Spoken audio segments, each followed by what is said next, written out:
Ujai, welcome to the Gator Gates podcast. Hey. It's good to be back. We missed you guys. It was only 1 week for me. It was 2 weeks for him. But hey, we're back. The forces in the non-material, the ancestors, the founder of the Earth Center, Nebnabla Musa Moradinabig, all the ancestors that are standing behind this great work, all the deities, all the powers of nature that are standing behind this great work, all the ancestors that are working together in the invisible to bring us all together, everybody that's on the line, everybody that's listening to us, your ancestors, and everybody else's ancestors that is standing behind this great work. And here we are. So, just we'd like to acknowledge all of those forces and also, acknowledge the fact that we are all Dogon initiates. So, everything that might be coming through this podcast, for you guys to understand that it's coming from somewhere. It's not, us necessarily coming up with it by ourselves. And a word from our sponsor, Sauce Hot Sauce. Kenibashu, would you please do the honor? Oh, perfect. Tutibsaa never wants to read it himself. Began in 2007 when a small group of students traveling in West Africa were trying to think of ways to support charitable projects. One of the students traveling happened to be an artisanal hot sauce chef, and right there, Sauce Hot Sauce was born. Since then, Sauce Hot Sauce has prided itself on... I just thought that's what's going to happen when you go to the bathroom if you eat too much hot sauce. If you eat a lot of that Island Crown, the circuit's fire. It'll send you right to the bathroom. Since then, Sauce Hot Sauce has prided itself on making exceptional artisan hot sauces with high-quality ingredients to support good causes. Sauce Hot Sauce. What? You left out we continue to do this with the best and tastiest offering of sauce flavors to date, with a focus on supporting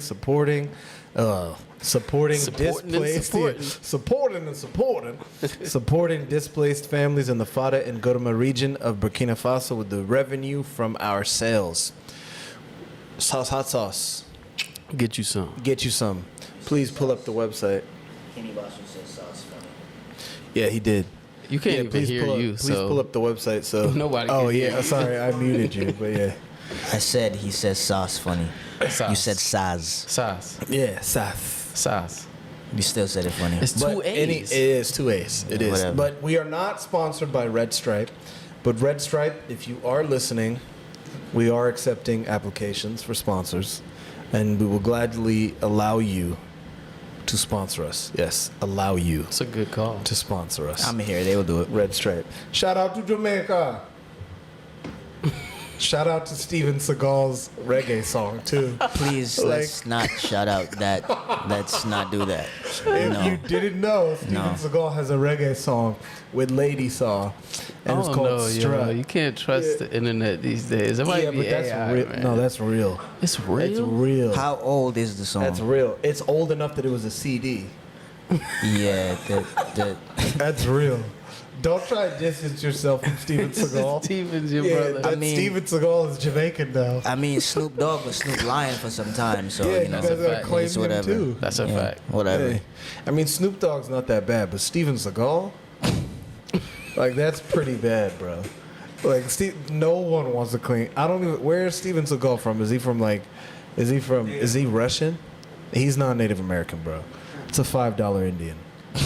I don't know where Steven Seagal is from, but that ain't wherever he's from. American even born. the people where he's from don't want to claim him. But anyway, let's jump into Steven rapid fire. Seagal is American. He's American, but He's Serbian. where is he from? He's Serbian, Russian. That's your brother. He's American, Serbian, and don't Russian. Try and dodge your brethren. We don't He's claim from him. Russia, man. Actually, we'll claim him. Do that I know, my Jamaican accent is terrible. Come on with the rapid fire, man. Is your mic on? Yeah, let's just do rapid fire. Yeah, my mic's on. I'm going to mute it. Let's go. All right, so we're going to go to rapid fire. Rapid fire is traditionally 90-second rounds. We kind of went off in the last couple of weeks, so we're going to kind of try to keep it tight this time. Basically, it's just current topics, and here we go. So, yeah, the World Bank suspends new loans to Uganda over anti-LGBT law. According to CNN, the World Bank is halting new loans to Uganda because a new anti-gay law contradicts its core values. Homosexual acts were already illegal in Uganda, but anyone now convicted faces life imprisonment under the new law, which was enacted in May. What's the core values? Like, I need to hear the core values because I That's don't the see how UN, that right? correlates. That's the UN putting those sanctions on them. It's the World Bank. The World Bank. I mean, So it's that's all the same still shit. it's Yeah, the all same thing. shit. Yeah, exactly. But it's crazy that they put a law. Yeah, I like know. they're gonna lock you up Exactly. if you're gay. I mean, but Uganda is where that video is from. Like, Why are you Why gay? Why are you gay? Yeah, that's my favorite. Do we have We that on don't here? have that You button are- anymore.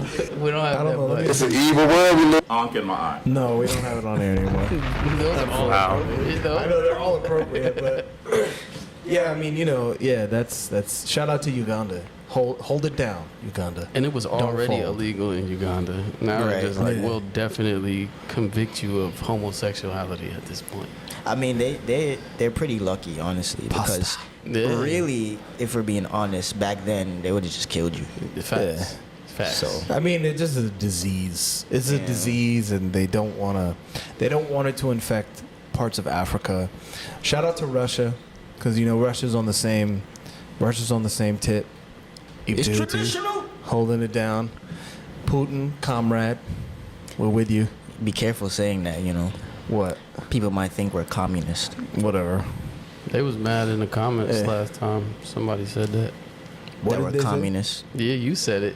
You said that you were like you're a Trump supporter and like Oh, you yeah? were like with what Putin was doing. And somebody was Oh, I didn't even know. all hurt. Oh, whatever. Everyone's always butthurt. So we're not out here with no Vaseline, bro. If So you're gonna next get topic. butthurt, just get butthurt. I think our 90 seconds are up. Is Yeah, it? so Alright, go ahead. according to CNN, STIs are on the rise in the U.S. Sheesh. And now there is a pill taken after sex that could help slow that down.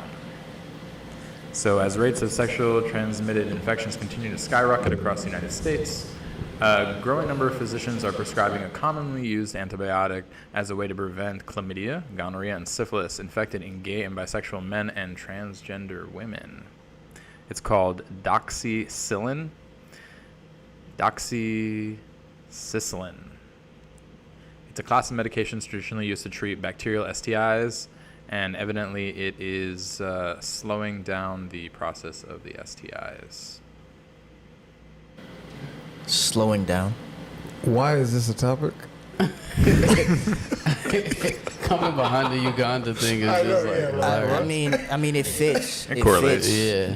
Because I think if you really check it, like most of these diseases are coming from, groups Exactly. of people who are practicing certain Exactly. sexual practices. Homosexuals. Homosexuals, pretty much. So you're saying that- Real practice. So what kind of STIs are they talking about? They said Because chlamydia, STI gonorrhea. is normally a sexually transmitted infection, right? Yeah. So then HIV is not an infection. They have a HIV pill where you can take it and then you like block HIV now. Like I mean, saw it everybody on the knows bus. that there's a So you cure could for get HIV. some like raw and you be good. Yeah, there's people who take Magic it Johnson just so had they the can. cure Yeah. already. That's a lie. long time ago. That's crazy. Well, I mean, I don't make the rapid fire topic, so you're saying that like I did it. Like, Nah, but I mean, that's they make a pill for anything, bro. It's crazy. yeah. I mean, it's all money at the end of yeah. the day, which to me proves the Big fact Pharma's that a business. it's a business. Exactly. Like they themselves probably are the ones like spraying stuff in the air or something, giving people these diseases. Because I never understood how the STD thing really works. STD. Yeah, What do you mean? You Like, exchange think body about it. fluids Think about and it, then you like- get a disease. I understand that, but like think about it. Like if you sleep with somebody, right? Yeah. If both of you are clean, how does one person catch it? I had I had a friend in high school, and he lived with his grandma. And one day she pulled me to the side, right? And then she was like, y'all need to be careful about having sex. And I was like, okay. And she was like, because think about it. She was like, every time you have sex with somebody, she was like, right there on the bedside is everybody they had sex with. And then everybody they had sex Grandma with knew something. is right there on the bedside. And she was like, and then everybody you had sex with is right there on the bedside. And everybody that you had sex with that had sex that with they had somebody sex with else. somebody else is there on the bedside. So I was like, that's like the That's a best good way point. I've ever heard it. Okay, Grandma. So, are yeah. we saying that STDs are probably more spiritual than physical? It's an imbalance that's definitely more than physical. I mean, you can. HIV is not spiritual for sure. Like you get that from busting, or you get that from exchanging bodily fluids with somebody, bro. And on to the next topic. So, according to the Why you gotta cut this one? according to the New York muting the Post, I'm just trying to throw. no, we already passed the 90 seconds. According to the New York Post, COVID cases are up by 55% in New York. There's a warning of a new variant right now. And if you're in New York and you're on the subway, a lot of people are wearing masks again. And the scare is coming back. So, yeah, it's up by 55% with an average of 824 reported cases per day across the state of New York. Whatever. Disease. Yeah. Disease. I mean, COVID is not like it's not something to be afraid of. just let it die. Yeah. It's dead. So, I mean, it is what it is. ANHlife.org. You can get all you need in order to fight COVID if you have it or if you contract it. Exactly. ANHlife.org. Check it out. Get the Ankh Revive and the Alamash set. You're good to go. I mean, it's not surprising though. They already did say that they're gonna come out with a new disease in Have like to. the next 4 years. Have Yeah. to. I mean, they're always. It's like they always are. clockwork. Now they're getting lazy. It's Yeah. like COVID got a new variant. Yeah, exactly. It's like you don't even Like, give did it you a get new your name. flu shot? Did you notice how the flu went away when COVID came around? Right. It definitely did. Exactly. Also, the jab is big business. Oh yeah. Mhm. Every year they get you. Did you get your flu shot? People have been made millionaires since COVID because they're investing in the stocks that are investing in the jab. Damn. Message. Did you guys see the video of the Ecuadorian presidential candidate that got shot in his car? No. He just got in the car. He just got in the Yeah, car yeah, and then they yeah, just yeah. banged him up. Yeah, so he was shot and killed at a campaign event, and he's a candidate who he was helping a lot with like a lot of the corruption and organized crime in Ecuador, and he was involved with like the politically elite and all these other organizations, but evidently he was just murdered in public.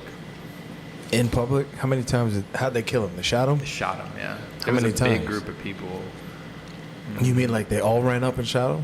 No, he had like bodyguards around him, and they pushed him into the car, and then they just gunned him down. So who gunned him down if he had bodyguards? The bodyguards. The bodyguards? Like, yeah. Like, don't hire those bodyguards. He's asking the right questions. Good question. Let me see if I can find it. Yeah, because I mean that just shows that like, you know, your bodyguards are useless. You know what it really shows though? Because, you know, it's good when somebody gets into politics and tries to like do something good for the community or the country. But if we're being honest, it's called the criminal justice system, right?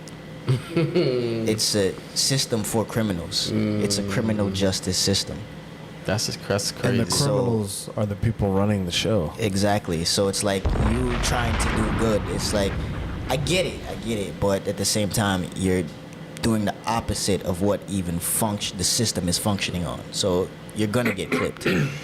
Damn, that's a bar because it really is a system for the justice of criminals. That's Evidently, crazy. there were 6. Sidebar. My boy Peanut. Shout out to Peanut. Yo. Peanut. My boy Peanut. I grew up with Peanut. He said, "Yo." I grew up with somebody named Peanut too, so it's not like an original He nickname. said, But go ahead. "Why would you get bodyguards when you could pay for a ninja?" And I was like, "Peanut, you're a genius." Nobody's ever thought of that, obviously. Shout out to Peanut. Every peanut That's a great across the idea. globe. Because there's a peanut in my hometown too. So. That's a great idea. Peanut always stays in the hometown. He never leaves. Yeah. Peanut never leaves. So evidently there were It's marked for six- self-destruction. There were 6 Colombians arrested in the assassination of the president. Colombians? Colombians, yeah. It has a lot to do with the drug trade, so with organized crime. So it probably had something to do with. Big surprise. I'm not going to speak out against Colombia. It's not going to happen. Intelligent man, Yeah, I stand by your I'm side not on doing that, Yeah, on that nope. notion.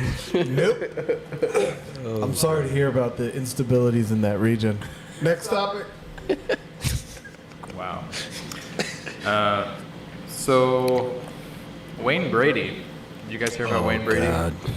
So Wayne Eat the Brady sandwich, came out. He came out as pansexual, and he said, "I'm doing this for me." So evidently, Wayne Brady is opening up about his long road of self-discovery and how his daughter and ex-wife are showing him acceptance. I love all people equally, and now that includes myself. He says, "I couldn't say if I was bisexual because I had to really see what that was, especially because I really have not gotten a chance to act on anything questionable. So I came to pansexual because, and I know that I'm completely messing up the dictionary meaning, but to me, pan means being able to be attracted to anyone who identifies as gay, straight, bi, transsexual, or non-binary." Okay. Why are you gay? Exactly. It's like we started on this and we're gonna continue on this. Okay. All right. So no one gives a shit about Wayne Brady, right? Like no one pays attention to Wayne Brady at all.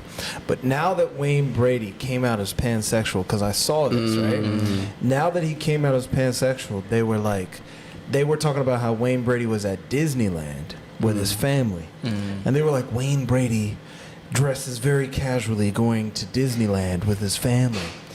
And so it shows that the system only cares about you if you feed into their agenda. And the system's agenda is to turn everybody gay. Yeah, I said it. Why are you gay? Why? You dropped your own bomb. I dropped my own bomb. I don't care. I almost Dropping did it bombs. for him. But this is the interesting thing, right? As I was thinking about it, I was like, coming out as pansexual is actually kind of genius. You know why? Because you don't have to prove you're pansexual. it's facts. That's though. true. It's true. That makes sense. It's true. That makes because sense. you don't have to Word. prove you're attracted to everything. Like you could say you're pansexual, and then you technically are attracted to any and everything, but you can't. You don't have to prove you're attracted to everything and anything. So if you're out there trying to get the bag, Wayne Brady, we know you're still a nigga at heart, and we know you're out there trying to get the bag. Wayne Brady, we get it. Yo, You're that's identifying crazy. as pansexual because you're trying to increase the stratosphere of the career. We get you. We're with you. We support you. Yeah, I mean, it's been a Get the long bag. time since, No whose one gives line a is shit it about- anyway, Yeah. and eat the sandwich, Dave. Yeah, like no one cares about Wayne Damn, Brady, bro. That's you know, crazy. You just gave me a different perspective because I honestly always thought he was a little fishy. Wayne Brady, Yeah, bro. yeah, It's I just that always niggas thought Why? was 'Cause he a could little, sing? No, it's just Wayne Brady. Like no black people fuck with Wayne Brady, bro. Like that's why Dave Chappelle made that skit. I might be the only person in my house that watched Whose Line Is It Anyway? I've never seen an episode. Exactly. No one watches. It's a good. Whose Line It's a Is good It show. It's a good show. No, only white people watch Whose The Line Is It Russian from Anyway. behind the Yeah. camera is saying it's a great show. Yeah, but good he show. is also white, so that's the only reason. It's a why he family typically show. saying that. It's a family Bro, show. no one watches Whose Line Is It Anyway aside from white people. And I know how hard Whose Line Is It Anyway because coming from Deep the down acting inside. world, coming from the acting world, right? Exactly. Like I understand how difficult improv is. And yet, I still don't watch Whose Line Is It Anyway? Exactly. For me, it was the part where he's saying, I really have not gotten a chance to act on anything. Like, he had to mention that. But that plays into Tutibsaa's point It's a cap. perfectly. Exactly. It's like, I've never done anything gay. Exactly. But I feel this. But he's like, but I He's feel not it. going to Uganda anytime soon. Yo, that's No. wild. But I was saying, I was like, being a pansexual is actually like the perfect. It's like the perfect defense against everything and Yo, anyone. you get to be a victim Because you're a victim. automatically, Exactly. like Like, off the strength. But no then one gets to never, say like, anything. nobody can say, like, Exactly. I actually did it. And then you're like, I'm pansexual. I'm attracted to everything. I'm like, oppressed. exactly. If anyone tries to get you, you're like, I'm pansexual. Jeez. It's Smart phenomenal. move, Wayne. Yeah, Wayne Brady Smart out here move. making chess moves. We got you. Keep making them moves. Medicata is the only black person to ever watch Whose Line Is It Anyway? We're distancing ourselves from Medicata. For the record. Next. So I don't know if you guys saw in the news, but CNN is claiming that 55... What do you mean, you guys? You Seeing on the news. It's just my opener. But evidently there are at least 55 people in Maui have been killed due to the wildfires, and they were incinerated, and it's left thousands of people homeless and pretty much wiped out the majority of the island of Maui. Maui, that's Hawaii, right? That's an island in Hawaii, Yeah. right? Mm-hmm. It's like the main island, one of the main It's islands. wow. Yeah, that's sad. I mean, when I think about Hawaii, I think about just vacation. It's rare that when you think about Hawaii, you think about like traditional Hawaii anymore. Like it's almost like whatever was there before has just been kind of like wiped out, and now it's just like this kind of colonial like play sandbox where people just go to just Vacay spot. just live out their When you put it that way. fantasies. So, I mean, I don't know if we're gonna get into that like right now. I mean, we can. I mean, the thing is, this is like when we attend like certain indigenous conferences and things like that. Like it seems like the Polynesians still have a lot of the family culture. Right. It just that they seem to have lost a lot of the spiritual and practical knowledge. And you know, because I remember there was when we were at a conference, we were there, and there was a Polynesian brother, and he was like, I'm not gonna go out there because my cousin is out there, and like because my cousin is out there, like it would be considered me like stepping on the toes of my cousin to go out there.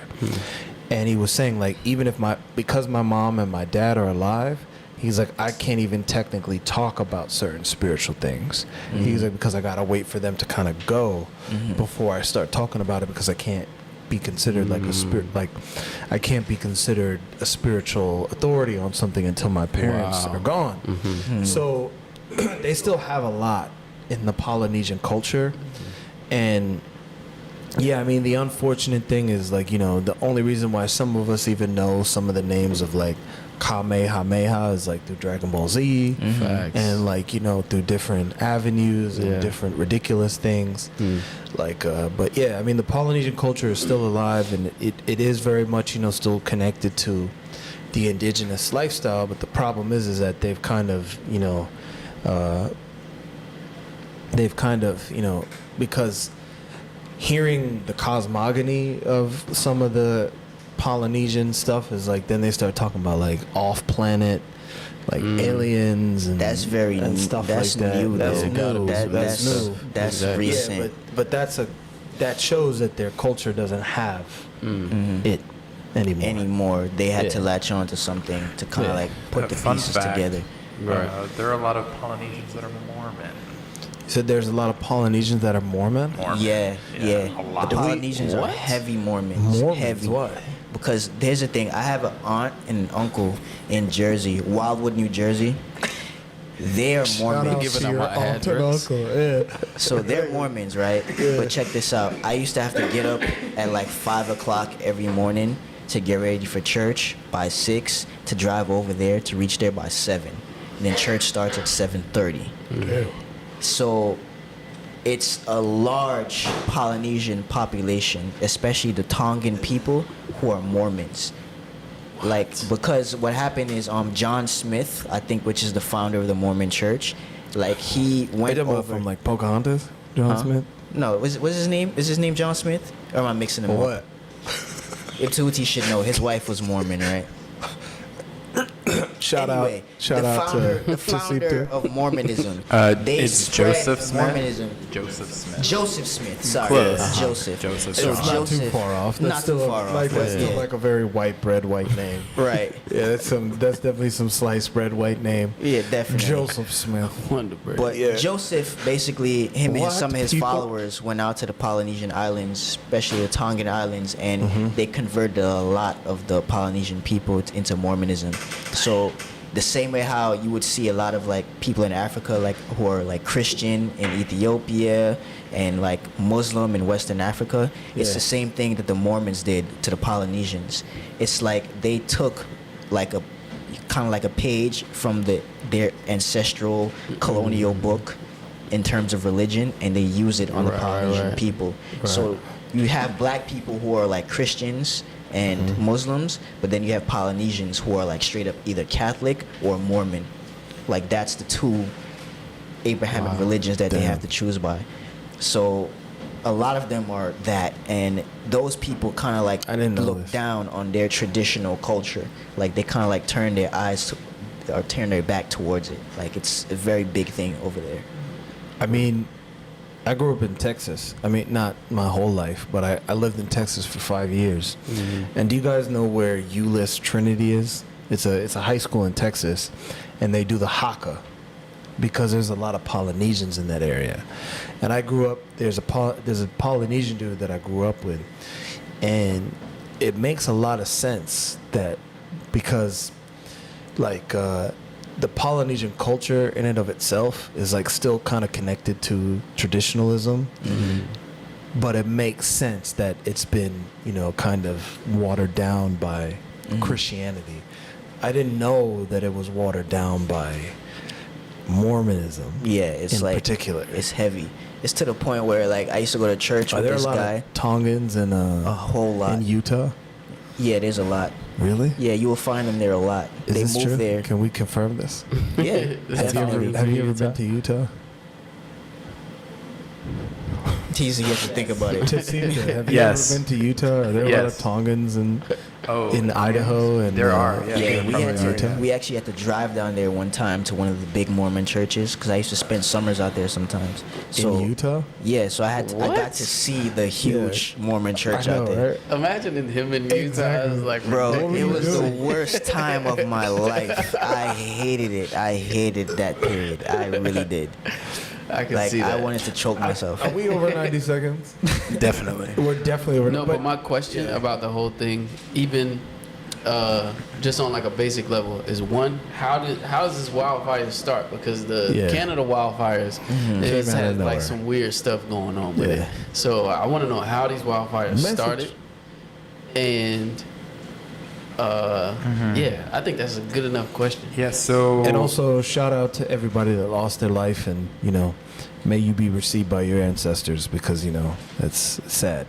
Yeah, So condolences basically, there to the were a family. bunch of brush fires that had ignited on Tuesday, and they were stoked by low humidity and strong mountain Multiple winds. brush fires started at They were- once.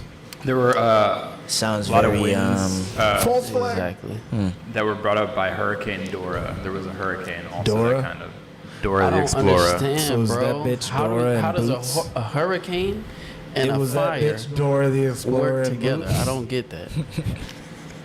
Well, it's the elements That when you think everybody about ever it. said whatever. Because there's theories that people start these fires, right? But then Yeah. it's almost like, That was a what's great the joke. purpose Okay. of even For the starting record. the fires? Right. So, honestly, when it comes to things like this, like hurricanes and wildfires and all these things, it's more spiritual than it is, you know. Yeah, but I mean, it could be I'm gonna keep it real, right? Like, let's say I was like a real estate developer, and I was gonna move to Hawaii or Maui, Talk about it. and I was trying to buy up the land, The easiest way to make sure that people kind of get the hell out the way is to set everything on fire. Yep. Okay. Like, so I would do that. Like, Yeah. so there's always a reason why certain things go down. Criminal justice You system. know, like whether it's spiritual, energetic, or you know, like, or man-made. But if it was man-made, like, yeah, of course. Like, if there's never been any any bushfires or brush fires in Hawaii before, and then now all of a sudden there's brush fires, you got to look into it. Why? Word.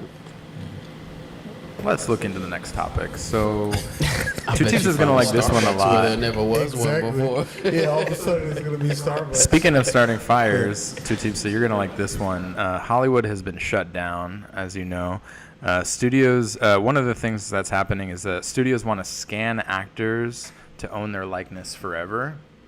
So that's been happening. So basically, Hollywood actors are striking in part because the big studios want to use AI to clone background actors and use their likeness in perpetuity for only $200.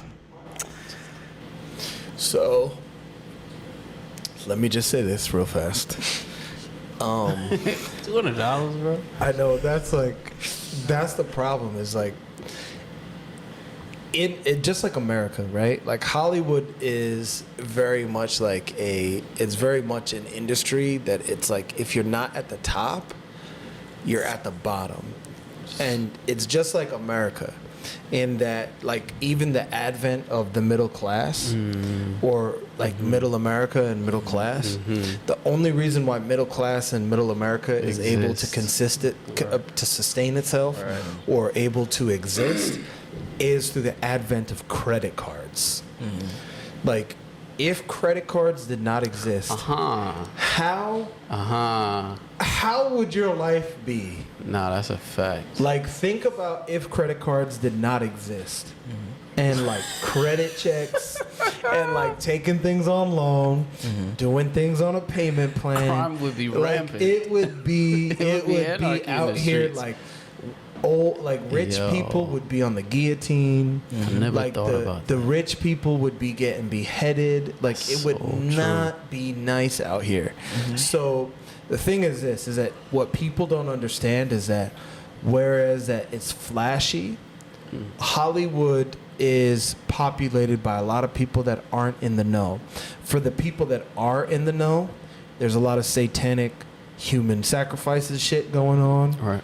So, you know, like the people that really run the show, like, and the people that really, you know, like kind of stoking the fire of the flames of the engine of Hollywood, because those are two different things.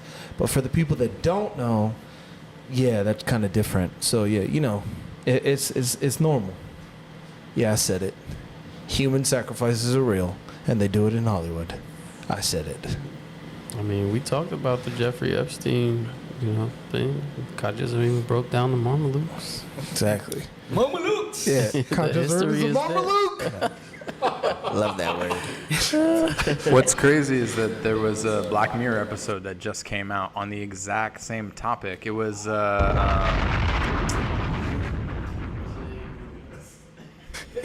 What's her name? It was Joan. Joan is horrible. Joan is it was horrible. Penelope Cruz. Yeah. Yeah, with no, Salma Hayek. I always get them confused. Yeah, because did you see Vicky Cristina Barcelona? Yeah, I did. You fucking loser. Of course you did. Shout out Woody Allen.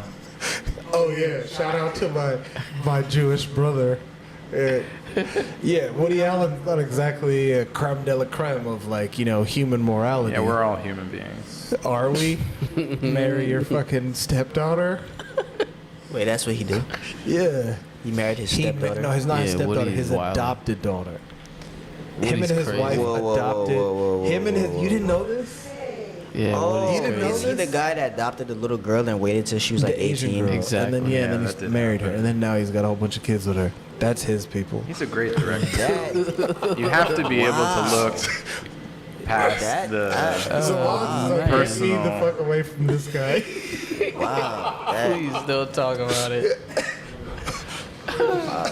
Okay, hold talk about grooming. Okay, hold on. If we're gonna have this conversation, can we divorce the artist from the art? Can we? Take it away. It's a This question guy's for saying you, no. Eve, It's a too. question for you. I mean, Do you support R. Kelly? I think the thing is you- that People we still make play R. Kelly at exceptions. barbecues. Yeah, I'm asking. Here's the thing. Do you support We R. make Kelly? exceptions for certain artists. For instance, Kanye West could say whatever he wants, pretty much, and then we'll always go back to that nostalgia of, I love the old Kanye West. He did Graduation, blah blah blah. We accept him. Kanye saying wrong? I'm not saying it was wrong or not. I'm just saying, like, in the eyes of society, So we it's like I'm not standing by. we allow certain artists to pretty much do whatever they want. You know what I mean? Other artists will hide. They'll just hide. Like Jay-Z's the type. He's like, I already made my money. I'm not gonna say anything. Wayne Brady is still trying to get a bag. He still needs a bag. You know, so I think it really depends. I mean, no one's stopping Woody Allen from making movies still. You know. I mean, that's true. Nobody is. But I mean, what about Roman Polanski? Roman Polanski. Yeah. How do you feel about that? I mean, people forgive people. You know? Forgiveness? Yeah, there's forgiveness. So do you forgive Bill Cosby? Are we gonna forgive Bill Cosby on the show right now? I'm asking because if we're gonna forgive Roman Polanski and Woody Allen, everybody needs to get a pass. Susie, that was a great question. Exactly. Like we're gonna forgive Bill Cosby. We're gonna forgive. Hey, we're living in. Wow. And we're gonna forgive Bill Cosby, Roman Polanski, Woody Allen, and the police showing up to shut us down. They're like, these niggas is talking about forgiving Roman and Woody and Bill and Robert. Yeah. So I mean, yeah, you know, it's a discussion. That's all. It's a discussion. Because if we're gonna do it, we gotta do it. Because look, I still listen to R. Kelly's music. I still listen to Michael Jackson's music. Michael didn't do anything wrong. He didn't. That's true. He didn't. I He support set that man Kanye up. in everything he says and everything he does. Okay, so we're gonna go on to the last topic. So, did you guys see the video of the Montgomery brawl that happened on the riverfront? Yeah. So it was kind of, for all those that are not on social media or aware of what's going on, basically a group of white boaters attacked a black co-captain on Saturday on a dock at Riverfront Park in Montgomery, Alabama, sparking a massive brawl that resulted in assault charges, with the city's mayor calling for justice to be served to the boaters for attacking a man who was doing his job. And also shout out to the guy who swam across the water. And then also the guy with the chair, because that's now that's the thing now. People are like attacking. People are beating the shit out of each With other chairs. with folding chairs. With People folding are sleeping chairs. on the guy for throwing his hat in the air though. Like he did the Yeah. Bobby Shmurda to pop it off. Right, they did like a He skit. That was like- a bad signal. He was like, "Fuck this Yeah. job." That he I'm did the about to bad beat signal. your Yeah. ass. He was like. The best thing about all of this is the theme song. Have y'all heard the theme song yet? Nah. No. The Montgomery Ball theme song? No. Y'all haven't heard it? No, you were in Jamaica watching all that. Right, Yes. the song went viral. You didn't have anything else to In the do. bush. You No, watching we were it. bro. We were in the bush dying. No, that video is gonna go down in history, man. That's really like, it's just amazing what black people can do when they actually like put their forces together. You know, apparently there was a guy on TikTok, a white guy, who made a video talking about the Montgomery brawl, whatever, and it was about the guy who was swimming. He said pretty much the history of that place was that it was one of the largest slave markets ever. So he said if you pause the video, you can see that while he was swimming, there was people holding that guy up and pushing him forward. So he said he didn't even have to swim because the ancestors was just pushing him there. Okay, so Yo.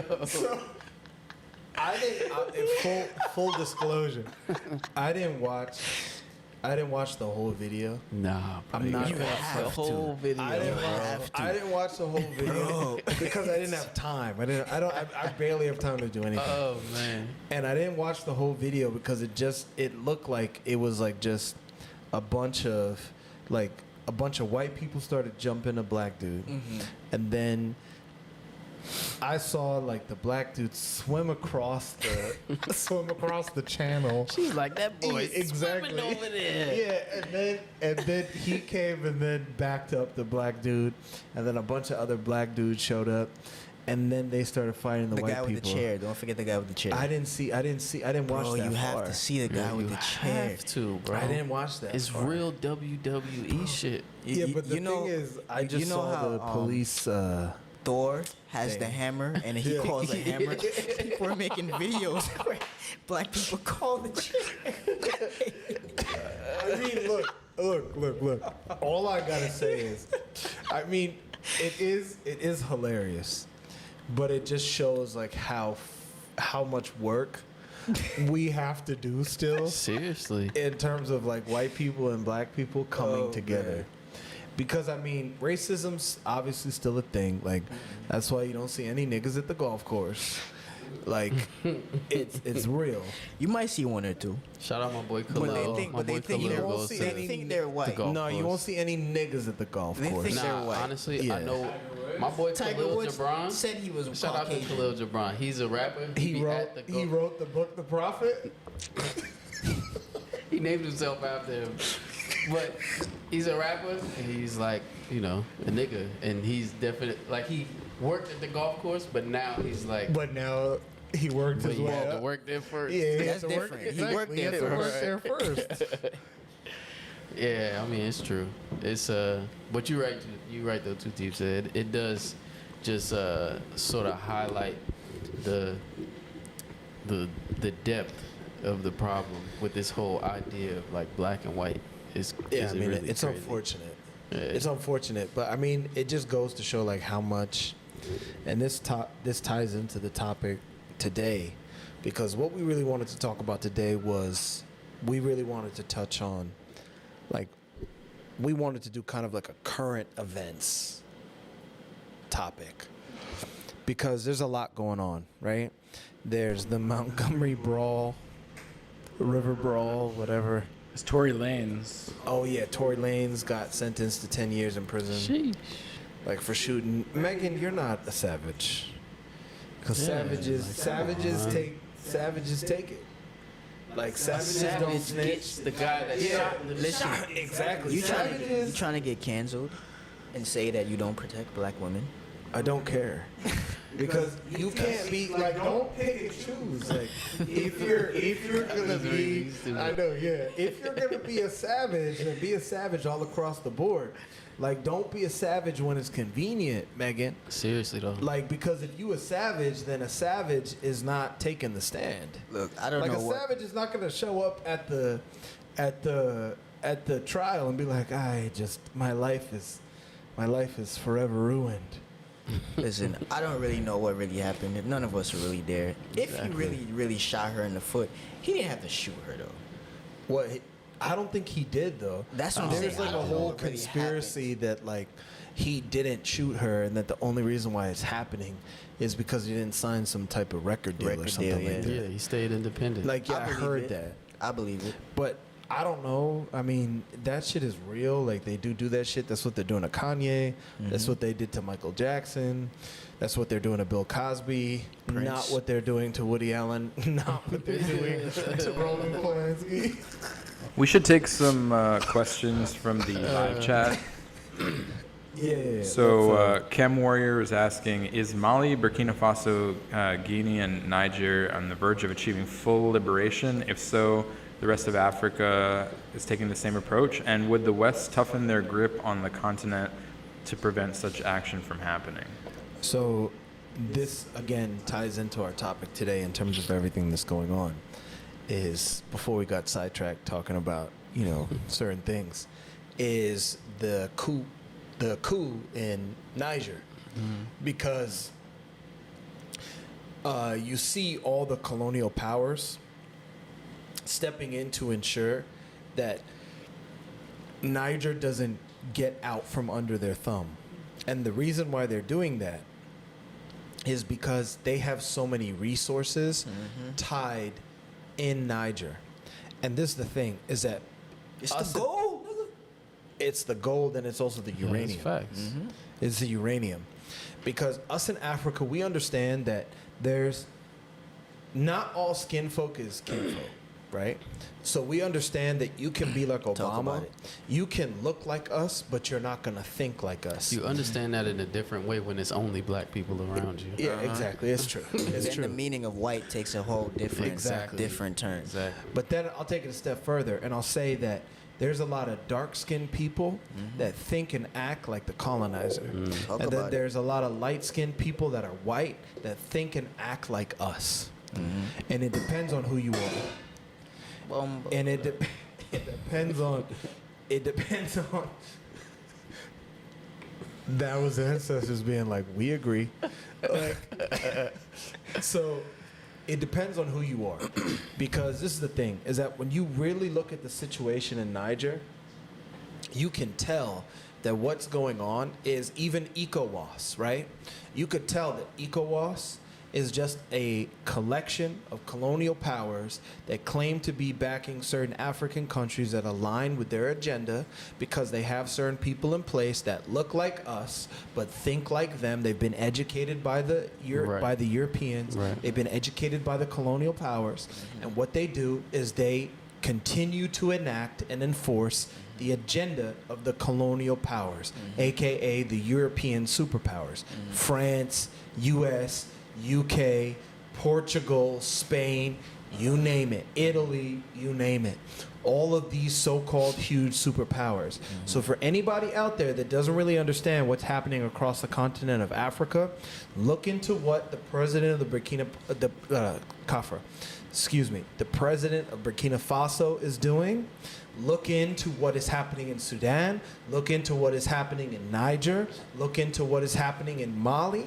Look into what is happening in all of these different African countries where you see all of these African countries finally rising up and saying, enough is enough, and we're not going to do this anymore.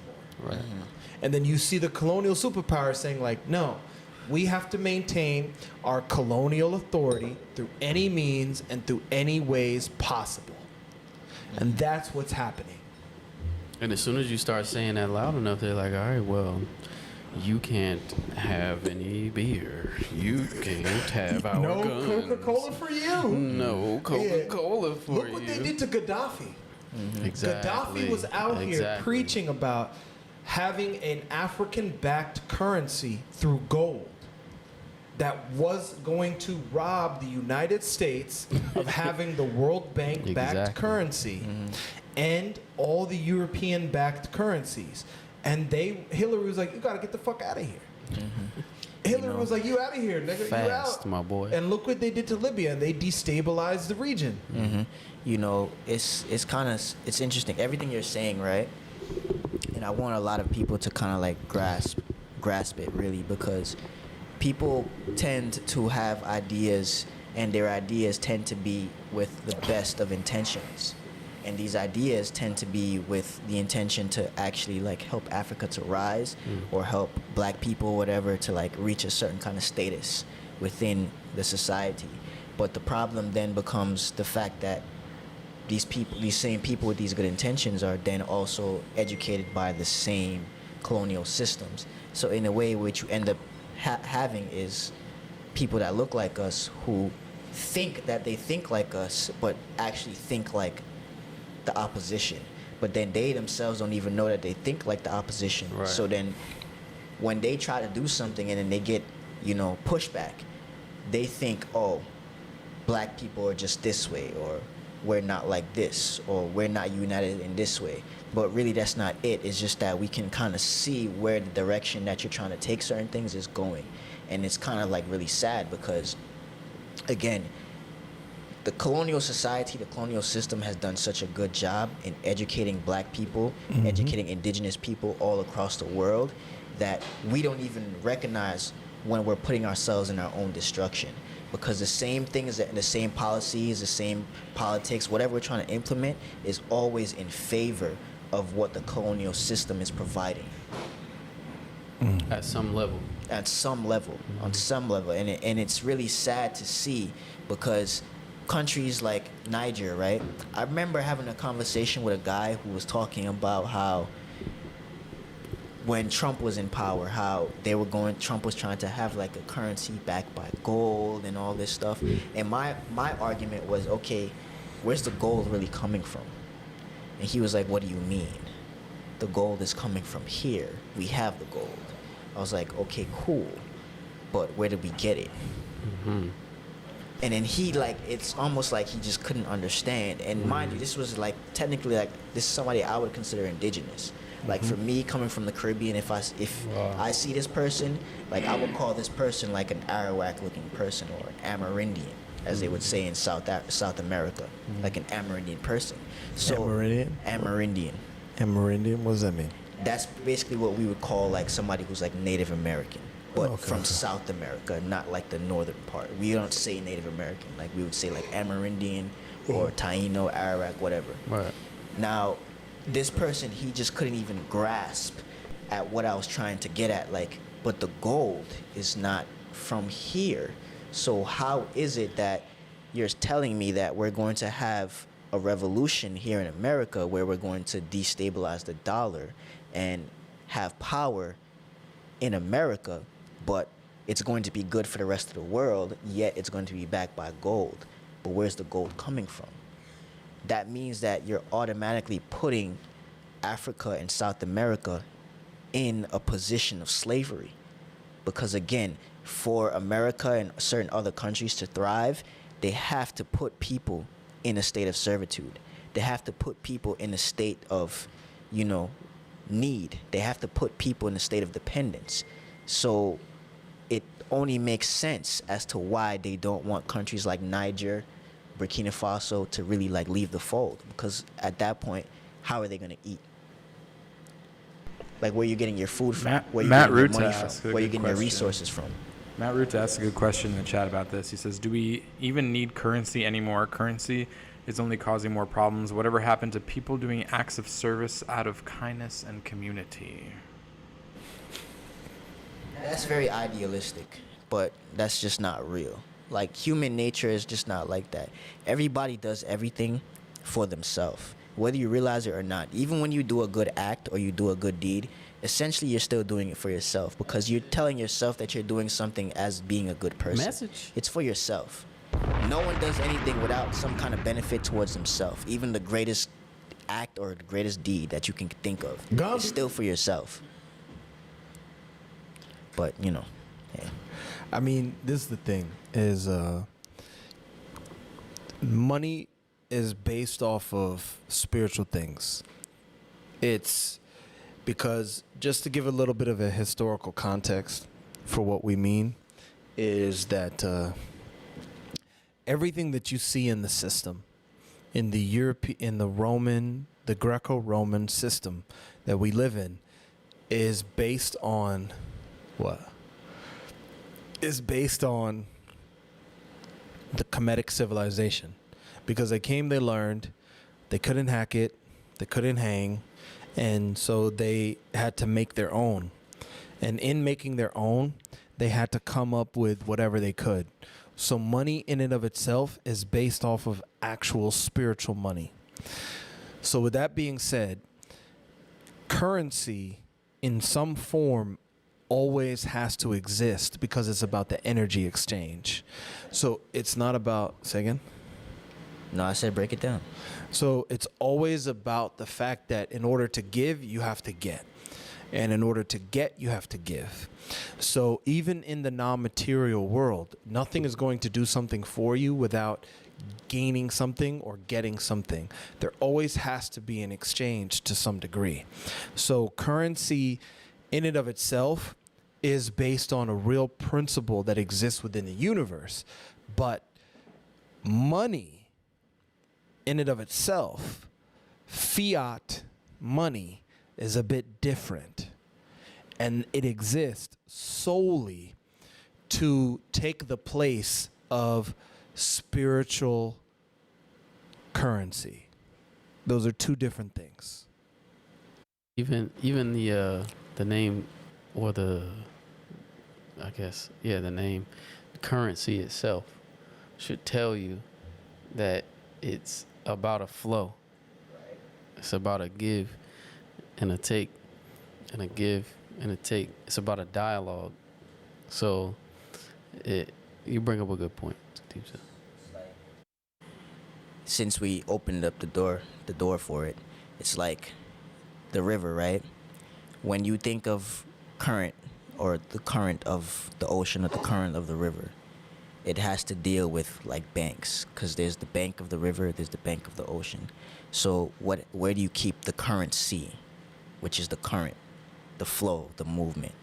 You keep it in a bank, which is by the edge. So again, even like that edge is what even holds the water. It's what holds the flow. It's what holds the currency.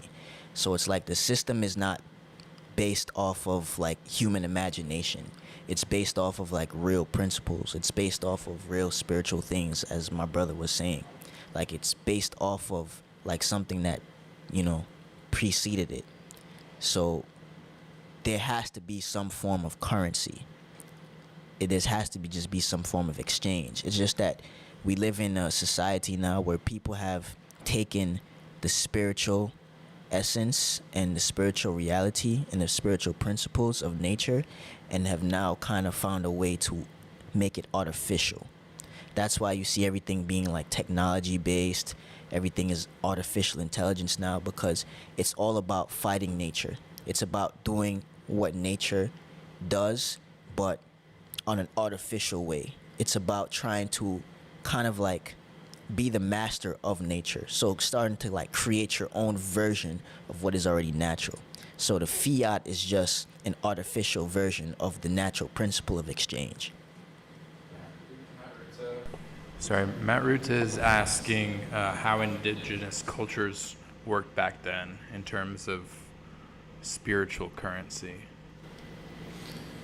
Well, in order to talk about that, you have to talk about the fact that back in the day, in indigenous cultures, it was that everybody functioned and stood on the same footing, which meant that there wasn't this notion of status in the way that we look at it now. Because nowadays you get to say like, oh, okay, like a janitor is less than the CEO, and the CEO has more weight than the employee, and so on and so forth. And then the employee has more weight than the janitor, and then the homeless person doesn't have the same footing as the janitor, and so on and so forth. Within indigenous cultures, and we can only speak about like the original indigenous culture, which is a Kemetic culture. In the original Kemetic culture, the original indigenous culture of humanity, the way that it worked is that everyone had their specialty. So there's a big difference between what people consider a career and a job and a specialty. So like a career is different. A job is different.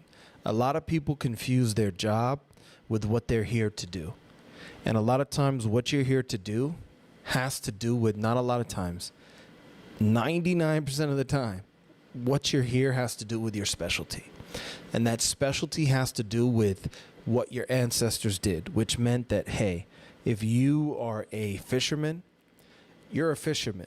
Whether you think you're a stripper, whether you think you're a dancer, whether you think you're a street cleaner, you're a fisherman. It doesn't matter. So it means that like you could be a stripping fisherman, right?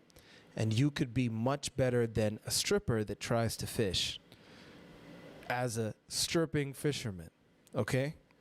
So it just goes to show that everybody understood what they were here to do, And nowadays in like movies, especially like the Disney movies, especially in films, they show that the child wants to renege and go against what the father does, wants to renege and go against what the father has laid out for them, which means they're like, I want to go out and find my own path.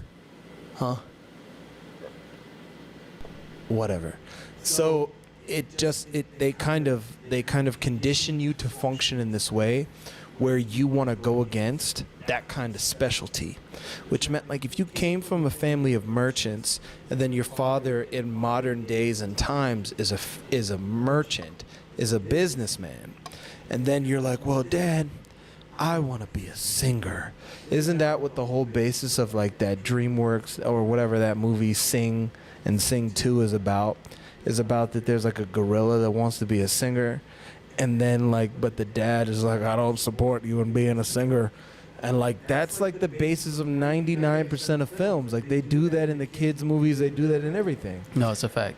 It's a fact. And they do that because it's kind of conditioning you to go against what your ancestors have laid out for you, because that's where your power lies. And if they condition you to go for your dreams and go for the things that aren't in alignment with who you are, then you're going to be out here being like, I don't want to be a fisherman. I want to be a stripper.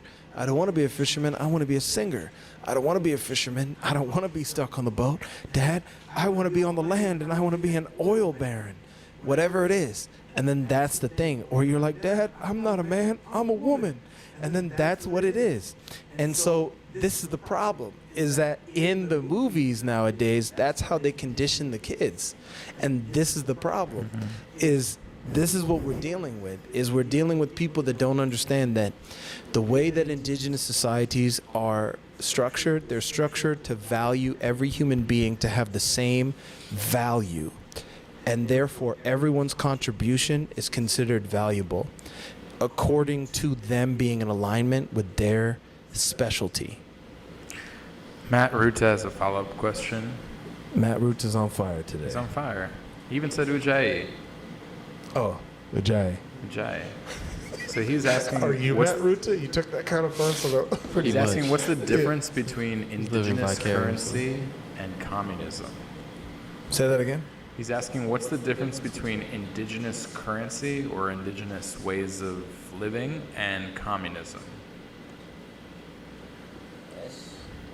Get the is. That's actually a good question, but I would say the difference is in the fact that there's the ism. Like anything that's an ism or schism is like really what we would consider to be more of like Schism. yeah, is more like a ideology than it is something that's actually real. It's more like somebody's idea of how something should be. It's more like religion, like it's opinionated. But as opposed to like indigenous societies, it's not really so much so opinionated as much as it's based on like natural principles. So it's like, again, that principle of exchange. It's like if I do this thing, right? Obviously, even if the person I do this thing for doesn't give me something, I will get something back in return. So that's like a natural principle you can consider to see in nature. So people lived by those natural principles, which allowed them to really build societies based on nature. And nature, if you're a human being, we're talking about humans, like we can't live by ourselves. That's just reality. Like if you lived by yourself as a human being, then you probably go crazy. You need other people around. You need other things around. You need to be in some kind of dialogue or have some kind of community to function. Right. Because the simple fact that you're even born shows that you need another person. Yeah. Like two other ones. There are and two other other ones before that. Right, exactly. 4 other ones before that. Exactly. So that's the basis of community. Right. It's like family. So that's completely different than a political ideology like Right. communism. It's hilarious. No, but even to build on what you're saying, right? So communism is one of these isms, right? So you got communism, you got capitalism, all these isms, right? So like you were saying, those are built on ideology, someone's ideology. But if you track all of those ideologies, they only come from the like somebody who's been influenced by colonialism. Exactly. Right? So, and then they're trying to fight that colonialism by saying like, hey, you taught me this. So this is how I'm going to try to perpetuate the colonialism in the right way. Right? We should all, like, communism is just saying like we should all have the same amount of money and nobody should have more money. Right? But now you're talking about capitalism. Now you just taking it out of context and making it about everybody having the same amount of anything. So the difference even, Matt, is that in a indigenous society, there's natural principles that you're bowing to. And because you're bowing to those natural principles, it creates hierarchy within your life. Like, you know that trees do one thing, grass does another thing, dirt does something for both of those things. But there's a hierarchy, there's a way that all of these things play together.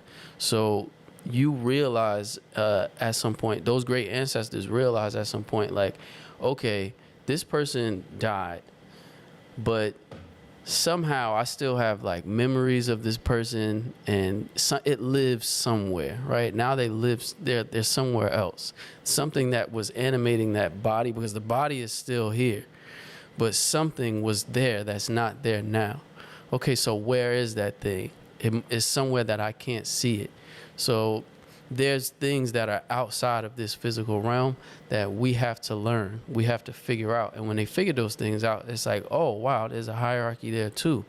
So really, the difference is that when we're talking about like a spiritual system and people living within a spiritual system, it's about a hierarchy. It's about knowing how to fit within what's been imposed on you as a human being living on earth, with all of these different realities that are playing in different dimensions, you know. And once you have an understanding of that, you know, you can actually fit in and play the correct role right within that hierarchy. Because without that, then you end up trying to say like, hey, we should all have it equal.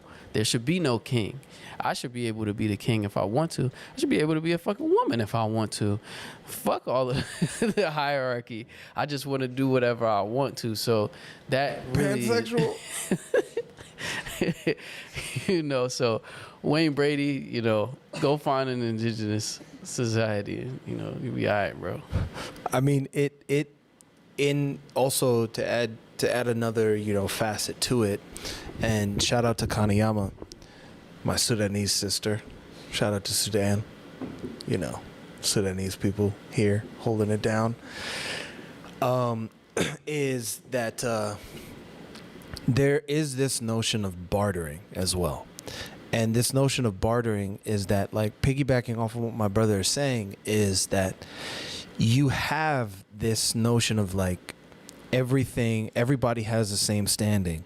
So that means like the farmer, everything that they bring in terms of the crops, then let's say the farmer, something happens to the farmer, and then they have to go and then now go to a healer. And then let's say they accidentally cut themselves and then now they need some healing. So they'll go to the healer and they'll be like, okay, well, you know, I can do this for you. And then the healer will be like, okay, and then I'll do that for you, so on and so forth. And then there will be that kind of exchange. And then that will kind of like balance out the ledger of nature. Because it's sort of like people want to exist in a fantasy world where they think that you can get something for nothing, or you can get nothing for something. And it's like, that's not the way that it works. Red Stripe has us really kind of, you know, running off camera today. You know? Well, yeah, you know, Red Stripe got us. Red Stripe, if you're listening, we are accepting applications and we will allow you to support us. I don't know if you guys can hang. We also need to be sponsored by some like adult diapers. Adult diapers? Oh, depends. Yeah. What about, are there Russian depends? Yeah. Putin, if you're listening, we're all for it. We will accept any type of Russian depends that you I don't guys think have. they're importing to America. You said what? Yeah, how do you say diaper in Russian? Deeper? Deepuk? You don't know?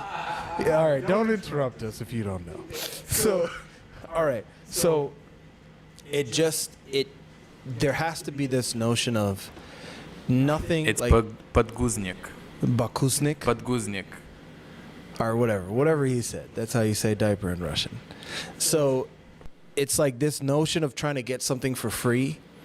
People have to kind of like throw that away because you can't get anything for free. And that's what the system sells you on. They sell you on this notion that you can get everything for free or through convenience and through ease. And it doesn't exist. Everything in the existence, everything in the world has to be earned. And the way you earn it has to be done through something measurable. It's like no one gets to say that they can just. That's why, like, anytime you hear about people, you know, like anytime there's these stories that are about like genies, they talk about how, or a deal with the devil. It's like the devil will give you 3 wishes, but then there's always a drawback. So they'll be like, yeah, I'll give you $1 million, but then the money won't stay. Exactly. And then that's the way that it works. Or you become Jafar. Or you become Jafar. You knew I was going to do it. I know, yeah. We were watching Aladdin the other. We weren't watching it, but it was on while we were working the other day. And yeah, I mean, this is the thing: is that the system has really done a number on everybody with a lot of the things that we use on a day-to-day basis. And if you really want to get back to the way things are and the way things work, then you just have to kind of like, you have to align yourself with your ancestors to the best of your ability. Because your ancestors understood that you couldn't get anything for free and that you can't get, something for nothing and you can't get nothing for something. And that they understood this very cleanly and very clearly. And they understood that in order to get something, you have to earn it. And that's why a lot of people that practice New Age spirituality are full of shit. Because they just think that like you can just like, exist in a vacuum and then cut yourself off from anyone and everything, including your family, including your parents. And, you can just like transcend anything and everything. And then they call that like spiritual bypassing or something like that. And it's real. It's real because that's what the system wants you to do, because that's what the system already does to you on a day-to-day basis. So then now what they have to do is they have to kick you this version of spirituality, and that's why they call it New Age spirituality.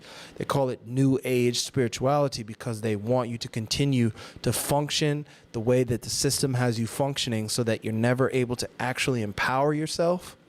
And they do that by making you think that you can get something for nothing and nothing for something.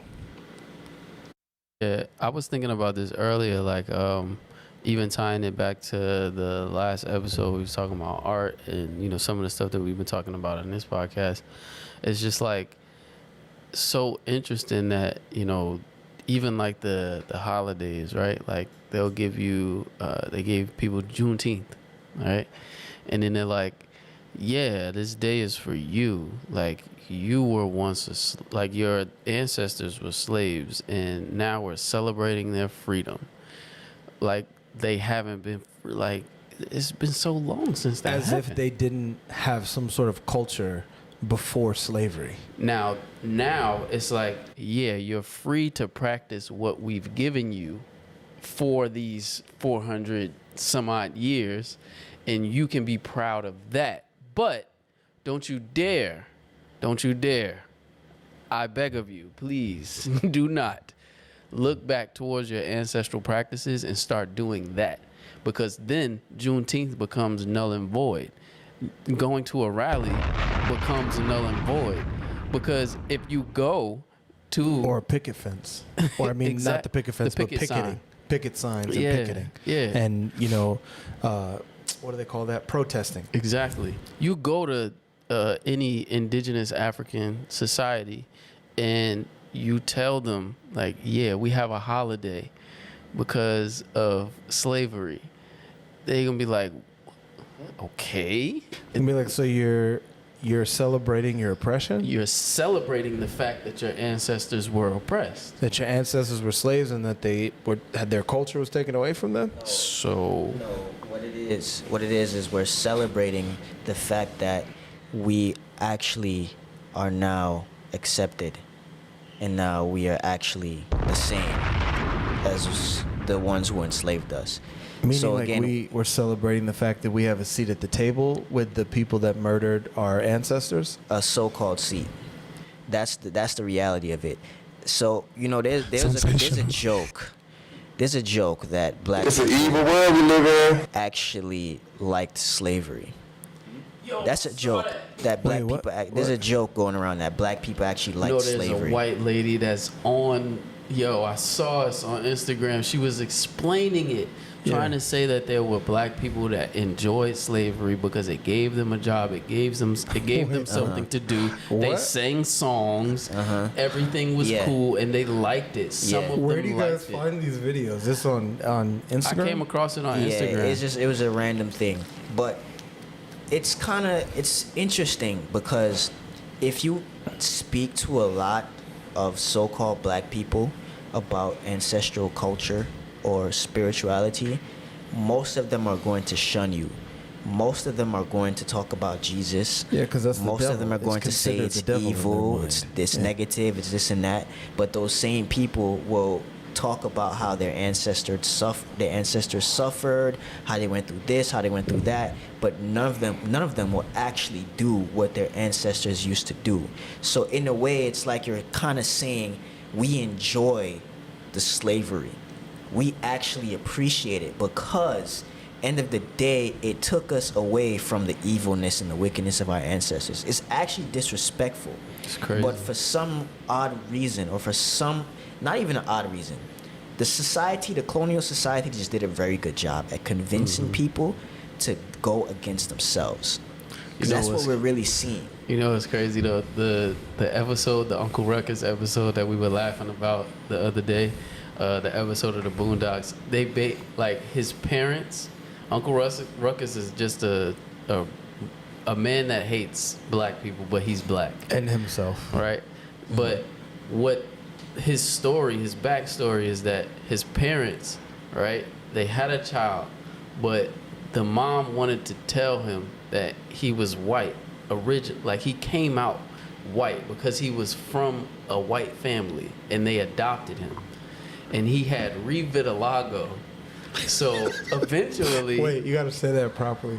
So he had vitiligo, but he had revitiligo. he had revitiligo because Yeah. most of his body was white, and then there was a black patch, and then that patch grew over time. So by the time he was like a little boy, like running around, he was completely black. Man, and then Boondocks. that's when no, Yeah, for real, it's like a great. They need to bring great that story. show back. It's for real. They tried to, but they didn't bring it back with with Aaron McGruber, the guy that actually did it. Because you know that How- used to be a cartoon come strip. on. You Yeah. guys know there used to be a cartoon strip. Oh, for And real. then that's how the Boondocks started. It was a cartoon strip, like in newspapers. Like, they used to do like the comic strip in a Wow, I newspaper. never knew that. And then he was doing it, and then Cartoon Network gave him the deal to do the cartoon show. out to Aaron. They only let him do 2 seasons, and then after that, because it was real. It Like, was because it was going there. It was going there. He even did that episode with if Martin Luther King was resurrected and Martin Luther came back, and then he saw the way black people were acting and be like, "Y'all ain't nothing but some niggas," like, and was just like couldn't stand it. Nah, for real. But yeah, Shout out to Zawaz with his Martin Luther King afro. he finally got it cut off. I know we finally got it cut off. But to finish the point is just like that's how you do a good job on someone, right? Because the mom obviously had to be so enamored with the idea that if her son at least thought that he was white, at least if he thought that he was white, he would try to think more like white people, and then because he thought like white people, he would be successful, and she wouldn't have to worry about him. But that's literally every black person in America's situation. But for some reason, we don't want to admit that. And that's what it really is. We're scared to admit that we want to just be like white people. That's what it really boils down to. We want to be like white people. Because every time we ask for a seat at the table, every time we ask for equality, every time we ask for, hey, treat us fairly, treat us this, what we're really saying is, hey, we're just like you. I want white too. I want the same privilege you have. It's not fair that you get to have your privilege in this society and I don't, because I'm just like you. Honestly, a lot of black people are just white people with brown skin. Well, on the inside, they're white. But on the outside, they have black skin. And the problem is, like, because you said what? Oreos? Oreos. So the problem is this, is that, like, so there's this thing in Africa called ambi. And it allows you to lighten your skin. They have it everywhere. They have it in India, they have it in Africa, they have it in the Caribbean, they have it everywhere, because what it allows you to do, you bleach your skin and it whitens your skin. And that's the thing, is like, that's just, again and again, it goes back to certain concepts. It's divide and conquer. The way that they would divide and conquer you is like, they did a phenomenal job in India. And they did a phenomenal job in India because what they did is they created the caste system, and then they divided it north and the south, and then they had the dark-skinned Indians, and then they had the light-skinned Indians, and then what they would do is they would make the light-skinned Indians be more aligned with the colonial power, and then they would have the dark-skinned Indians not aligned with the colonial power, and then they would put the light-skinned Indians in charge of the dark-skinned Indians. It's the same way in slavery when Malcolm X is talking about the house nigga and the field nigga, and that when Massa gets sick, the field nigga prays that Massa dies. And then the house nigga's like, oh no, Massa, please don't die. Massa, is we sick? Is we sick? Not is you sick, is we sick? And that's the thing, is like, all jokes aside, they did a phenomenal job on everybody, because they made you think you want to be like them. That's a fact. And that's the thing, is like, even in today's day and age with the government, right? Like, there are people that legitimately think that the government have, like, advanced weaponry, and they have advanced, and they're in contact with aliens and all this kind of stuff. Like, bruh, when has the government ever had anything that they actually claim to have? Because COVID showed you that the government doesn't really have anything. Because someone else somewhere in the bush, probably. Or they didn't steal it from someone else. Exactly. It's about the image. It's not even about if they have anything. It's about keeping up. It's marketing. Images. Yeah. It's marketing. The government and the colonial culture is phenomenal at marketing. They do a great job at marketing. Yo, I just found out from watching a documentary, I think it was on HBO Max, about the Pope, that the Pope started because he had one follower. He literally had one follower. And then from that one follower, they started like an underground revolution of like Christians, like Catholic Christians. And then from there, it just like blew up. Where it's like, that's all it takes is some good marketing. He was saying like they didn't even have a Bible back then. It's like, I'm not even preaching from a Bible. Like, I just got the mouthpiece to be sitting people down and saying like, hey, all of these, because we talking about Rome, right? We talking about like Rome, for real. Like, it's crazy. Like, everybody's a slave besides the people who are like killing people. So everybody's a slave. So one person is like, all right, bet, you know what I'm gonna do? I'm be like, you know what? They wrong. And you wanna know why they wrong? because God said that they wrong. Because that's why we keep dying. That's what the white people said. God has the will for everything that happens, but this ain't supposed to happen. God is just another word for colonizer. God is just, when we say God, Damn, we're you gotta really give talking him a about bomb white for people. that. You gotta drop a bomb for that one. Because that's all it is. Like, even in the Bible, when they talking about That's God a said fact, this, yo. God said that, That's a fact. it's just speaking to the people It's the person who that wrote the colonize. Bible. Right, exactly. It's the person who colonized a specific group of people.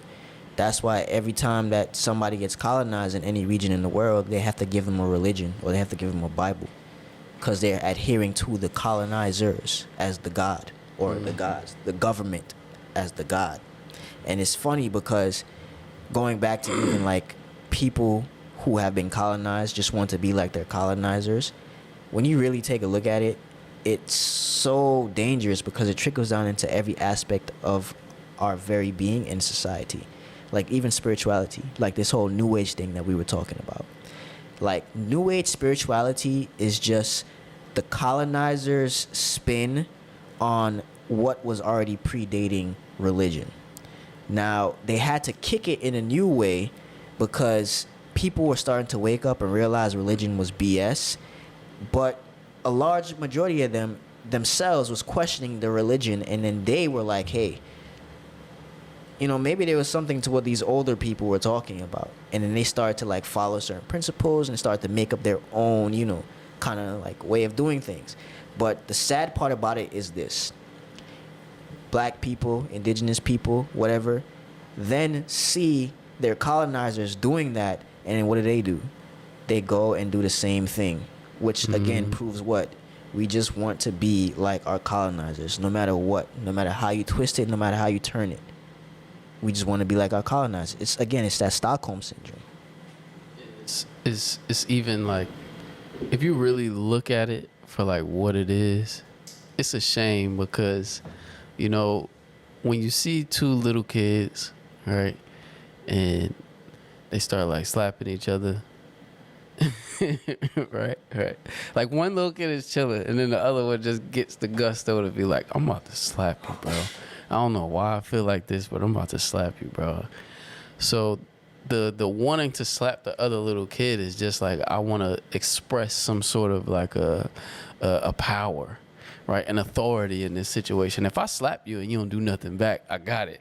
I'm the one in power, right? But if you slap me back, then we either got to fight or you have the power now, right? So whoever gets the last slap. So Your wife said you're two little kids. my sons do slap each other a lot. They do. So it's like, it becomes sad though, because it's like, that's the situation. That's really the whole thing. It's like you got into a slap boxing match with Massa because he enslaved like your grandparents. And now you're like, all right, well, you know what, system? Here I come. And then it's just going to be a slap back and forth. But at the end of it, you're only trying, like I said in the last episode, you're just fighting the fight that has nothing to do with you. Like, you could be doing something completely different that would completely change the scope, the view for so many people that come behind you, but you're so focused on this like physical back and forth between these people who are obviously like, black people will call white people in general like imbeciles, and they don't have like the dance moves, they don't have like a connection or anything like that. But then you go back and forth with them, you find yourself at a rally against them, expecting them to approach you with some sense. But then you have to realize, like Kagzrimen was saying, that's what makes you just like them. That's what's putting you on level playing field with them. How much intelligence are you really exhibiting with those kinds of actions? Well, I mean, the thing is that like divide and conquer is conceptually a colonial thing. But then in order to take it a step further, the way that you kind of pit other people against each other is through conflict. And the way that the government and the system has masterfully kept us all divided is they keep us divided through conflict. So like there's like white people on their side that are white supremacists, and then they're like, you know, like black people are less than us, and then there's black people that become like black supremacists in response, and then they're like, well, white people are less than us, and then it's like, you know, melanin and all this kind of stuff. And then what happens is you continue to feed into the divide and conquer narrative by fighting amongst each other. And that's what they do, is like they keep you divided based on this notion of like feeding you conflict.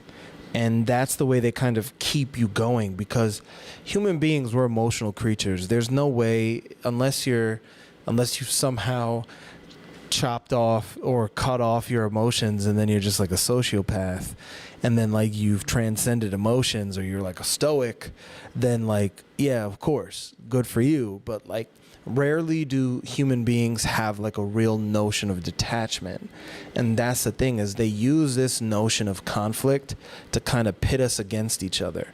Because even when you look at what's going on with this whole Montgomery river brawl, is you see this notion of conflict, like how everything is just so divided based on this black and white thing still. And that's what they do, is they pit groups against each other, and they keep you, you know, bickering and fighting amongst each other, so that you never notice that, like, while you're fighting and, you know, bickering amongst each other, that the powers that be, the people that are keeping you bickering, are out there taking everything from you, and that they're benefiting from you remaining in this position where you're fighting and you're arguing with one another, or you're killing each other, and then you're not realizing that they're taking everything and they're controlling you, and that they're the ones stoking the flames. That's why everything in the news has to be centered around, like, okay, it's like, did you know that the evil people that aren't with us are doing this? And then you watch the other news thing, the other news program, and then they're like, did you know that the other people that aren't with us are doing this? And that's what they do, is that they keep you going off of this notion of conflict. It becomes the gasoline that fuels the engine to allow you to continue to feed into the system and keep the system going. So they're very intelligent. They understand human nature. Yes, the answer to your question, are there comedic groups that are doing things behind the scenes that we're hearing about on the news? I don't know. I can't answer that question. I refuse to answer that question because I refuse to incriminate us. Matthew Ruta. But the answer to your question is possibly, maybe, I don't know, and I'm not answering that. But yeah, I mean, it comes with the territory. It's that's the way they get things going. It's like that line in Niggas in Paris, where they're like, it's provocative, it gets the people going. Like, that's the situation we find ourselves in. Wait, what'd you say? No, it's not Step Brothers. It's from Will Ferrell it's and from Napoleon Dynamite. Yeah, it's from like Balls of Fire or something. Yeah, Wheels of Fire. Yeah. Skates of Fire or something like that. Yeah. Like it just, you know, it just goes to show that, you know, when you really look at everything that's going on, you can see that, you know, certain things are happening in this day and age, in this specific time, to kind of keep us locked in the conflict. But we're here to tell you, like, there's a reason to the conflict, and don't buy into it, because nothing is happening by accident.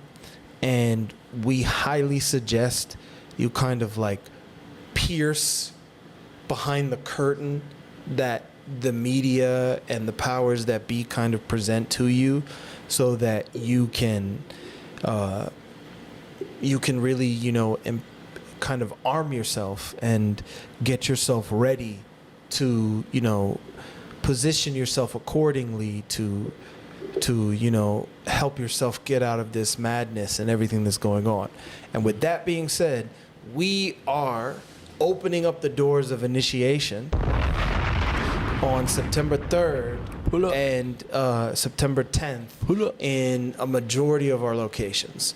So we are going to be opening up the doors of initiation in a majority of our locations. In New Jersey, we'll be opening up the doors of initiation on September 3rd.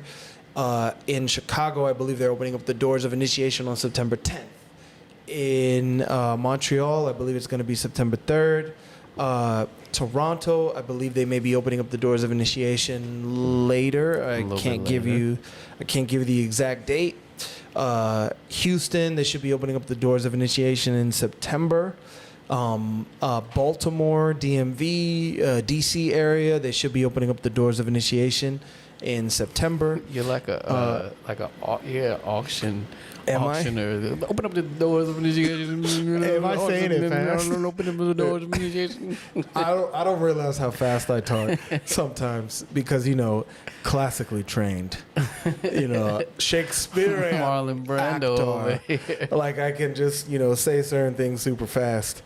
But yeah, nonetheless, check it out. If anything that we're saying, has any value to you and you're like, man, wow, like these people know what they're talking about, it's because we got initiated and the doors of initiation will be opening up and it's open to everybody. So that means if you're stank and you're going to be coming in and you're going to be looking at the white people and be like, why are they here? I don't want to learn from no white people. Don't come. Like if you're going to be coming through and you're going to be come. Please come. You said come? Please come. If that's the energy that you have, please come. I was doing that. So why because not? Kagzrimen now is going to be the one to straighten you out. Honestly, Oh yeah, that's true. No, for real. That's gonna be your guy. When I first came here, and I think I sat in on your class. It was. I'll never I forget literally that. came in and I grilled everybody. On our generation's Yep, classes. I grilled everybody. I looked at this guy. I was like, I looked at him. I was like, I'm like, I'm not sure about him, but he's all right. Doing in here? I was like, he's all right. He can stay. And I looked over and I saw Tiasta. And I was like, hell no. I looked over and I saw Heki Sheta. I was like, oh, he must be the elder. Peace and blessings. Then I looked over at Irisahu and I was like, one love, master. I looked over at Terry Shot and I was like, I don't know about you're this brown. Indian. It's a Brown, you're brown. You can stick around. Really? Then I saw Bazatius and T, and I was like, oh, I'm gonna sit next to them. I feel safe. And the key to him, I was just like, I don't know. he looks like he's passing. I don't know. You I don't can't tell. know. You can't really tell. Couldn't tell. The dreads threw me off. But yeah, if you have that energy, I mean, just come, Yeah, I mean, Trust. I'm using that Jedi mind trick on you. I'm telling you not to come. Because we don't want you around. But come. Just know that the only thing you're gonna find is an intellectual ass whooping. So, come through. Like, we're not gonna back down, and you're not gonna change the way we do things, no matter how much you think you are, no matter how intelligent you are, because you're not intelligent as you think you are. And come clash horns with us if you think you are, because hey, we're here, and yes. And we also have an event tomorrow. It's called Ancient Egypt, A Living Legacy at the Newark Museum of Art from 1 to 3 p.m. We will be doing, I don't know why, I don't know how, that the museum would be dumb enough to let us in, but they are letting us in. And I will say this, please come check out this event. You will not regret it. And with that being said, that event is going to be amazing. I'm not going to say who's going to be doing the event. I'm not going to say anything like that. We very much appreciate everyone that's from the Newark Museum of Art for allowing us to collaborate with you. We just know that, a lot of times museums kind of stand as colonial institutions and furthering colonial agendas. So, we're more than honored to be welcomed in as an indigenous organization into a colonial institution such as the New York Museum. And yet, We will be there in full force, and we very much would like to invite you. It is a free event. You can find the Eventbrite. Please link the Eventbrite if it hasn't been linked. You can check us out. That's the Newark Museum of Art. That's going to be tomorrow from 1 to 3. It is a free event. You are more than welcome to come and attend. We'll be doing a little bit of katibi, which is what you would get in its entirety within the initiation. So you'll get a little bit of taste of that, of the Dogon meditation and the Dogon yoga. And then we will be doing a lecture, and we'll be breaking down some artifacts. I'm not going to say who's going to be doing that, but it's a surprise. It's a very special guest that we're lucky to have. So please attend if you can. And we have a bunch of other events. The board is too far. I can't really see it, but we have you have the events. The 19th, we have One Love Music Fest. That's in Military Park, 51 Park Place, Newark, New Jersey, from 11 a.m. to 8 a.m. We out there all day. Come pull up at the table. You want to talk? Come talk. We might be out there with a sign or something. You never know. Same day, Cielo Mystic Street Fest, another festival on the 19th from 11 to 8 p.m. as well. That one is 321 47th Street, Union City, New Jersey. And then I believe this is the weekend after. We have Mindful Matter Market. That's both the 25th and the 26th from 1 p.m. to 9 p.m. That's 601 West 26th Street, New York. Mapso Funk Fest, that's in Maplewood from 1 to 7 p.m. on the 26th as well. That's on Springfield Avenue in Maplewood, New Jersey. So we're all over the place. We out there. It's an invitation for everybody. Everyone is welcome. Your spirit has no color. Your ancestors, once they leave the body, they don't have a color. So, everyone is welcome. Chaos. So, if you want to come through and you're coming through on the conflict tip, we're ready for you. If you want to come through, you're not coming through on the conflict tip, we're ready for you. Mm-hmm. No matter what it is, no matter what it looks like, we're here and we are ready and we are welcoming to you, and it is open to everybody. And I'm sorry, am I missing something? Kebtah-NJ to check out the flyer .org for the September for the doors of initiation opening. Yes. Kebtah-NJ.org. Within the New Jersey location. But if you want to check out all the other temples that are opening up their doors of initiation, that is the earthcenter.org. And we also have our sister organization, that is anhlife.org. We have so many different ways you can get involved. We have so many different things that you can do. We don't want you guys to think that there's only one way to to get involved and to do things. So there's so many different things to check out. And with that being said, we thank you. We appreciate you. This has been another episode of the Gated Gates podcast. This has been an honor to be back. We know we weren't out here last week with the original team, but we had a more than equipped, wonderful team. They're claiming that they gave you the best episode yet. I don't know about that, because it wasn't with us, but it is what it is. Like, we'll give them their flowers, we'll give them their props, let them think whatever they want to think. But you guys, please get in the comment section and let us know. Please like and subscribe.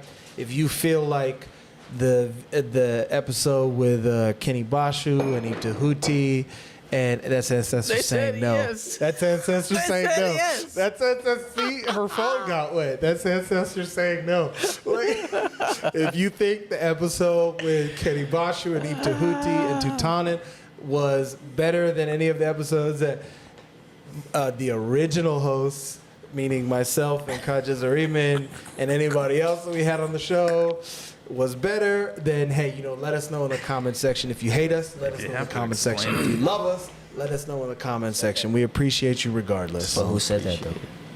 It was them, of course. No, who don't else rope was me it? in. Who else was it? Yeah, That's crazy. Just in the episode, because this is crazy.